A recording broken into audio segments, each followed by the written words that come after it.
ಎಲ್ಲವೂ ಅಶಾಶ್ವತವಾದಾಗ ನೋವಿನ ಸಾವೇಕೆ ಅಂತ ಅರ್ಥ ಆಗೋರು ಅರ್ಥ ಮಾಡ್ಕೊಳ್ಳಿ. ಯೋಗ ವಿದ್ಯಾರ್ಥಿಗಳು 2 ಫ್ಯಾಮಿಲಿ ನಡೀತಾ ಇದೆ.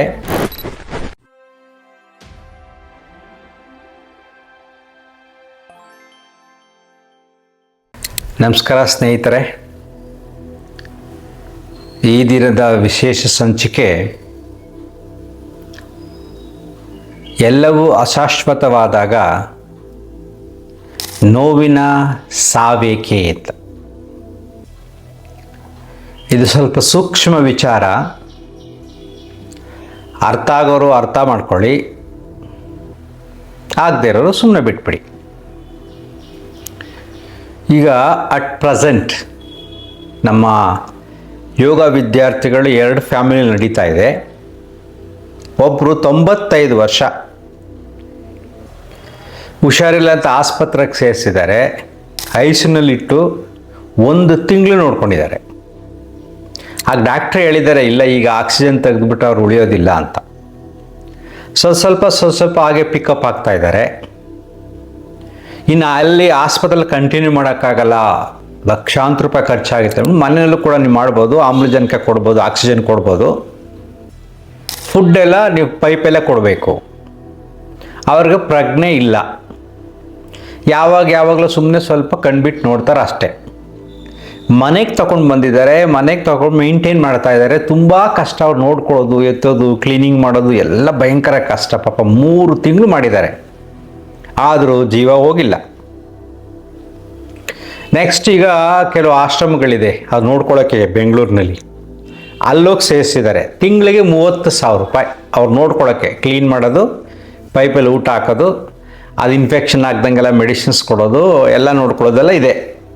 ಆ ಔಷಧಿದೆಲ್ಲ ಎಕ್ಸ್ಟ್ರಾ ಖರ್ಚು. ಈಗ ಸ್ವಲ್ಪ ಚಿಂತನೆ ಮಾಡಿ, ವಯಸ್ಸಾಗಿದೆ, ಪ್ರಜ್ಞೆ ಇಲ್ಲ, ಆಗ ನಾವು ಯಾಕೆ ಆ ರೀತಿ ಆ ಜೀವಿಗೆ ಕಷ್ಟ ಕೊಡಬೇಕು? ಪೈಪ್ ತೆಗೆದುಬಿಟ್ರೆ ಮುಗೀತು, ಸುಮ್ಮನೆ ಮಲಗಿರುತ್ತೆ ದೇಹ, ಊಟ ಏನೂ ಕೊಡೋದು ಬೇಡ. ಯಾಕಂದರೆ ಪೈಪಲ್ಲಿ ತಾನೇ ನಾವು ಹಾಕೋದು. ಅದು ಕೇಳ್ತಾ ಇಲ್ಲ, ಮನಸ್ಸು ದೇಹನೂ ಕೇಳ್ತಾ ಇಲ್ಲ, ಸುಮ್ಮನೆ ಇದೆ, ಅರೆಪ್ರಜ್ಞಾ ಸ್ಥಿತಿಯಲ್ಲಿರುತ್ತೆ. ಒಂದೊಂದ್ಸರಿ ಯಾವಾಗಲೂ ಕಂಡುಬಿಡುತ್ತೆ ಅಷ್ಟೇ. ಈಗ ನಾವು ಅದು ಹಿಂಸೆ ಕೊಟ್ಟಂಗೆ ಆಗಲ್ವಾ?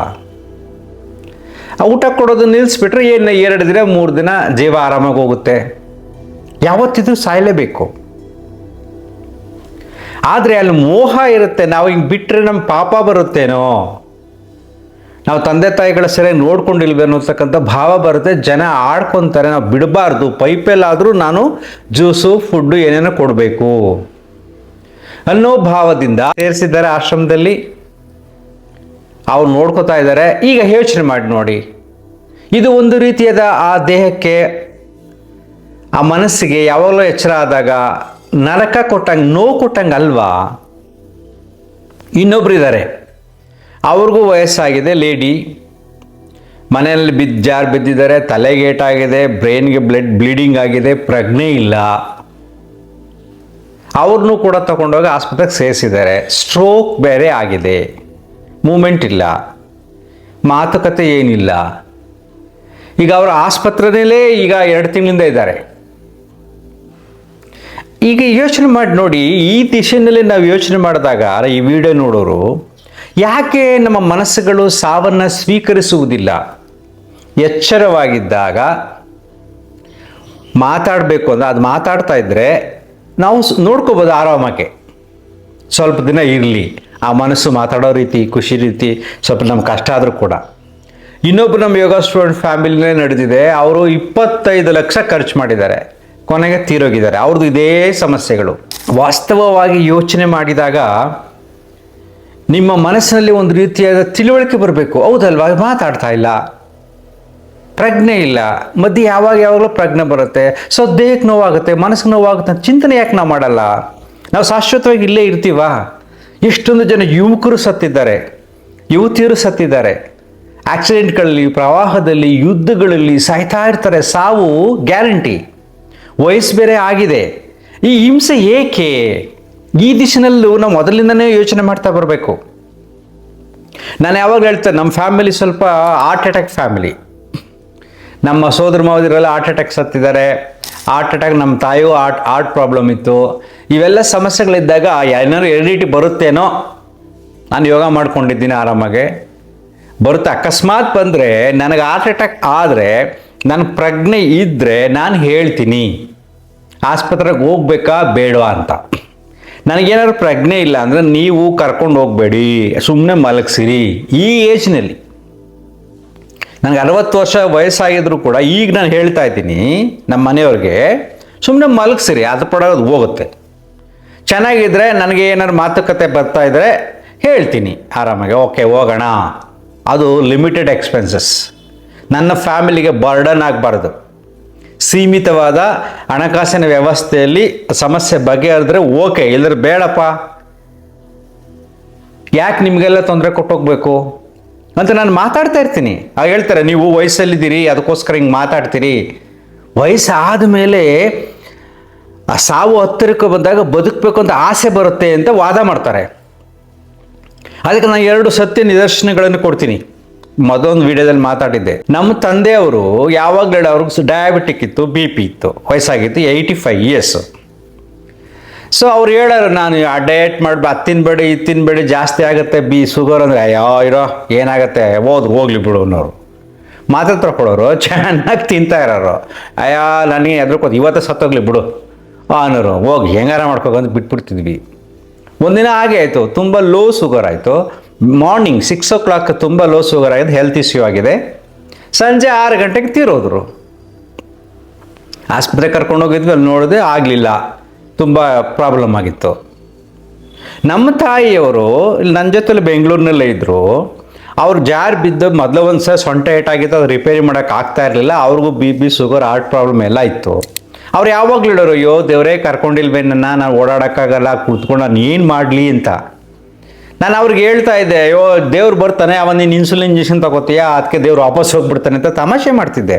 ಬಟ್ ಅವ್ರು ಹೇಳೋರು, ಇಲ್ಲಪ್ಪ ನನಗೆ ಬದುಕೋಕ್ಕೆ ಎಷ್ಟು ಅವ್ರಿಗೆ ಅರೌಂಡ್ 8 years ಏಜು, ಗಟ್ಟಿಮುಟ್ಟಿಯಾಗಿದ್ದು, ಚೆನ್ನಾಗಿದ್ರು, ಮಾತಾಡಿಕೊಂಡು. ಮೊನ್ನೆ ಬಿದ್ದರು, ಆಮೇಲೆ ಏನು ಪ್ರಾಬ್ಲಮ್ ಆಯಿತು, ಕೋಮಾಗೆ ಹೋಗ್ಬಿಟ್ರು. ಸೊ ನಾವು ಹಳ್ಳಿಗೆ ತೊಗೊಂಡೋದ್ವಿ. ಹಳ್ಳಿಗೆ ತೊಗೊಂಡೋದಾಗ ಅಲ್ಲಿ 2 ದಿನ ಪ್ರಜ್ಞೆ ಬಂದಿಲ್ಲ. ಆಮೇಲೆ ಪ್ರಜ್ಞೆ ಬಂತು. ಪ್ರಜ್ಞೆ ಬಂದಾಗ ಕೇಳಿದ್ವಿ ಆಸ್ಪತ್ರೆಗೆ ಹೋಗೋಣ ಅಂತ. ಅವ್ರು ಹೇಳಿದ್ರು ಬೇಡ. 1 ವಾರ ಇದ್ರು ಅಷ್ಟೇ, ತೀರೋದ್ರು. ಆ ಸ್ಥಿತಿನಲ್ಲೂ ಕೂಡ ನಮ್ಮ ತಾಯಿ ಹೇಳಿದ್ರು, ನೋ ಆಸ್ಪತ್ರೆ ಬೇಡ ಸಾಕಪ್ಪ, ಆಸ್ಪತ್ರೆ ಬೇಡ ಅಂತ. 3 ದಿನ ಚೆನ್ನಾಗಿ ಮಾತಾಡ್ಕೊಂಡಿದ್ರು, ಬೇಡ ಅಂದರು. ಎಷ್ಟಾದರೂ ಕೇಳಲಿಲ್ಲ. ಸಿ, ಸೊ ಈ ರೀತಿಯಾದ ಮನಸ್ಥಿತಿಗಳನ್ನು ನಾವು ಬೆಳೆಸ್ಕೋಬೇಕು ಯಂಗ್ಸ್ಟರ್ಸಿಂದ. ಒಂದು ಲಿಮಿಟೇಷನ್ಸ್ ಇರುತ್ತೆ. ಯಾವುದು ಅಶಾಶ್ವತವಾದ ಬದುಕು, ಯಾರು ಶಾಶ್ವತ ಆಗಿದ್ದಾರೆ, ಎಂತೆಂಥ ಮಹಾನ್ ವ್ಯಕ್ತಿಗಳು ಬಂದೋಗಿದ್ದಾರೆ, ನಮ್ಮ ಕಣ್ಣು ಮುಂದೆ ನೋಡ್ತಾ ಇದ್ದೀವಿ ನಾವು. ಈಗ ಹೀಗೆ ನಾವು ಪದೇ ಕೇಳಿ ಚಿಂತನೆ ಮಾಡಿದಾಗ ನೀವು ನಿಮ್ಮ ಸಾವನ್ನು ಸಂತೋಷವಾಗಿ ಸ್ವೀಕಾರ ಮಾಡ್ತೀರಾ. ನಿಮ್ಮ ನಂಬಿರೋರು ಕೂಡ ಸಂತೋಷವಾಗಿರ್ತಾರೆ. ಆ ಕ್ಷಣದಲ್ಲಿ ಸ್ವಲ್ಪ ದಿನ ನೋವಾದರೂ ಕೂಡ ಸಂತೋಷವಾಗಿರ್ತಾರೆ. ನಾವು ಮೋಹದಿಂದ ಇಲ್ಲೇ ಇರಬೇಕು, ಆಸೆಗಳನ್ನು ಬೆಳೆಸ್ಕೊತ ಹೋದಾಗ ನಾವು ನರಕವನ್ನು ಅನುಭವಿಸ್ತೀವಿ, ನಮ್ಮ ಜೊತೆಲಿರೋರಿಗೂ ನರಕವನ್ನು ಕೊಡ್ತೀವಿ ಅಲ್ವಾ? ಯೋಚನೆ ಮಾಡಿ ನೋಡಿ. ಸೊ ನೀವು ಹೀಗೆ ಯೋಚನೆ ಮಾಡಲಿ ಅಂತ. ಈ ವಿಡಿಯೋ ಸ್ವಲ್ಪ ಸೆನ್ಸಿಟಿವ್, ಕೆಲವ್ರಿಗೆ ಅರ್ಥ ಆಗಲ್ಲ, ಕೆಲವರು ಬೈಬೋದು, ಯಾರು ಏನಾರ ಮಾಡ್ಕೊಳ್ಳಿ. ಯಾಕೆ ನಾನು ಸುತ್ತಮುತ್ತ ನೋಡ್ತಾ ಇರ್ತಕ್ಕಂಥ ಘಟನೆಗಳು, ಒಂದು ವಯಸ್ಸಾದ ಮೇಲೆ ಪ್ರಜ್ಞೆ ಇಲ್ಲ ಅಂದಾಗ ಅವರಿಗೆ ಆಸ್ಪತ್ರೆ ಅವಶ್ಯಕತೆ ಇಲ್ಲ. ಆಸ್ಪತ್ರೆ ಪ್ರಜ್ಞೆ ಇಲ್ಲ, ಊಟ ಮಾಡೋಕ್ಕಾಗಲ್ಲ ಅಂದರೆ ಸುಮ್ಮನೆ ಮನೆಗೆ ತಗೊಬನ್ನಿ, ನೀಟಾಗಿ ಕ್ಲೀನ್ ಮಾಡಿ ಇಟ್ಕೊಳ್ಳಿ. 2 ದಿನ 3 ದಿನ ಆರಾಮಾಗಿ ಹೋಗ್ತಾರೆ. ಸಂತೋಷದಿಂದ ಕಳಿಸ್ಕೊಡಿ, ಅವರು ಸಂತೋಷವಾಗಿ ಹೋಗಲಿ. ಅದಕ್ಕೆ ಯಾಕೆ ಹಿಂಸೆ ಕೊಡ್ತೀರಾ ದೇಹಕ್ಕೆ ಮತ್ತು ಮನಸ್ಸಿಗೆ? ಮೋಹದಿಂದ ಹಿಂಸೆ ಕೊಡ್ತಾ ಇದ್ದೀರಾ. ನೀವೇನು ತಂದೆ ತಾಯಿಗಳು ಬಿಟ್ಬಿಡ್ತಾ ಇಲ್ಲ, ಆ್ಯಕ್ಚುಲಿ ಅದು ಹಿಂಸೆ ಕೊಡ್ತಾ ಇದ್ದೀರಾ. 6 ತಿಂಗಳಿಂದ ರೀ, ಬೇರೆ ಯಾವುದೇ ಕತೆ, ನಮ್ಮ ಯೋಗ ಸ್ಟೂಡೆಂಟ್ಸ್ ಅವ್ರ ಫ್ಯಾಮಿಲಿ ಕತೆಗಳು. ಇನ್ನೊಬ್ರು ಈಗ ಸೇರಿದೆ, 2 ತಿಂಗಳಾಗಿದೆ. ಸೊ ಅವರು ಅದೇ ರೀತಿ ಅನುಭವಿಸ್ತಾ ಇದ್ದಾರೆ. ಅದಕ್ಕೋಸ್ಕರ ನಾನು ಈ ವಿಡಿಯೋ ಮಾಡಿದೆ.